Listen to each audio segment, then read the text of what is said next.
My name is Annie Ohana, O-H-A-N-A, no apostrophe between the O and the H. My pronouns are she, her, and I'm the Indigenous Department Head at LA Matheson Secondary. So my migration journey with my family really helps to explain my personality, where you have those moments of having to be an introvert, but also the need to be an extrovert as well. So very much my story, my journey through life is very much connected to my personality. Being an advocate means the world to me, because there's so many other lived experiences, for being a Sephardic Jew, to being someone who's white passing but comes from a family of color, to the immigration experience, like the list goes on and on of realities, right? Chronic illness, like you have all these spaces where you want to see advocacy.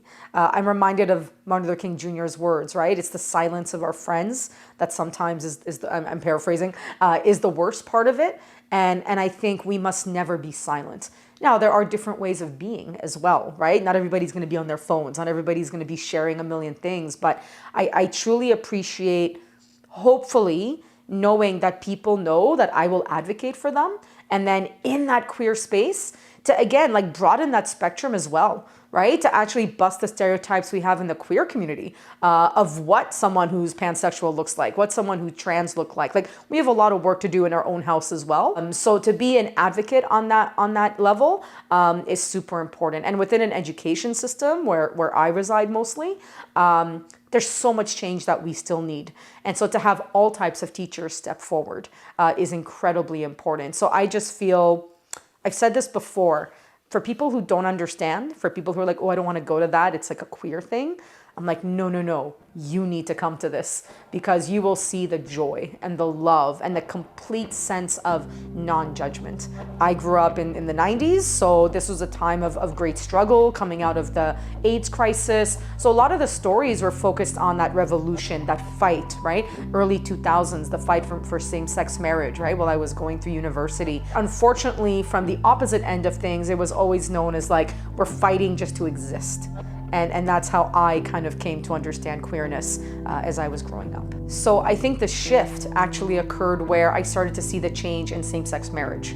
And you started to see this beautiful joy and these beautiful experiences that, again, as I was growing up, I didn't see it as much, right? Reflected in that way. It was more about the struggle. It was more about the fight, right? Obviously, going into adulthood, having access to different forms of queer joy as well, right? Where maybe at a younger age, you wouldn't necessarily have that. As much as there's so many positives and the progress is there and we keep busting through, and that's through so many people, those we see as allies as well, not to leave them out, we're seeing regression. There's no doubt. We're seeing battles, and I'm literally facing it as we speak, right? I see students feeling that regression. We live in a community where there is a lot of active queer phobia and hatred and discrimination. And sadly, it's painted over as the norm, right? It's painted over and seen as like we're protecting children, right? Parents' rights. So the danger is ever present.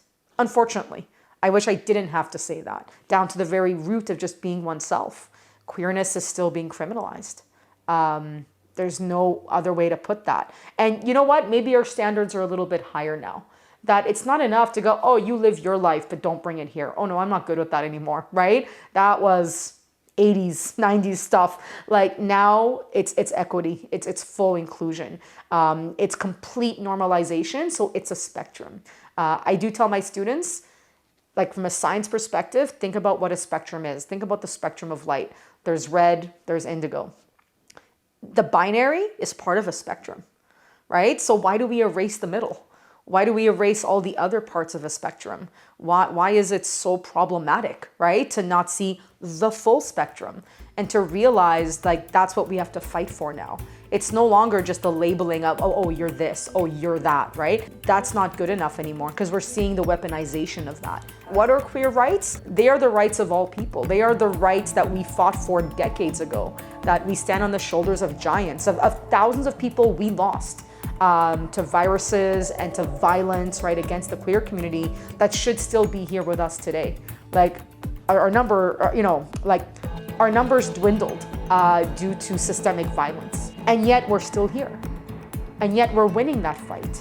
So for people that think they have this new idea about how they're gonna attack the queer community, like, you're dragging us back, and we're not gonna be dragged back. So human rights, that's the angle on this, right? Everyone is fighting for their human rights. It's cliche to say, but queer rights to me are human rights. And I did not invent that, right? So I know it's not gonna blow anybody's minds. However, it's sad to say that it's still something that has to be said, right? So I wanna make it abundantly clear that when people say, I have nothing against this group, or they want to somehow connect queerness to pedophilia or grooming or anything of that nature, just how wrong they are. And I really want to point it out that this is criminalization. This is not concern.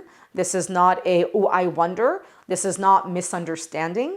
To me, when I think about the legacy of the gay purge in Canada and really around the world, when I look at policies around our world that still try to criminalize it in a very real sense, I don't want people to forget that that's still happening right here. You have friends and family and colleagues and all kinds of spaces, acquaintances that absolutely feel criminalized right now.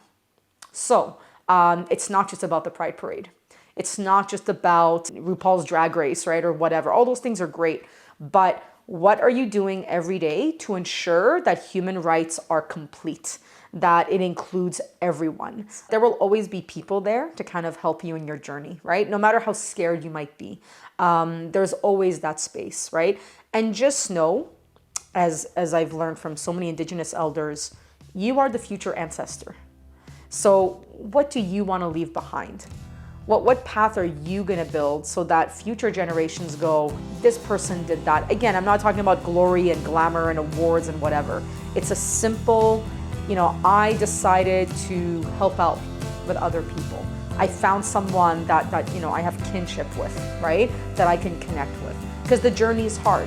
And especially when there's a lot coming your way that's questioning you in the negative way, that really you need those people beside you.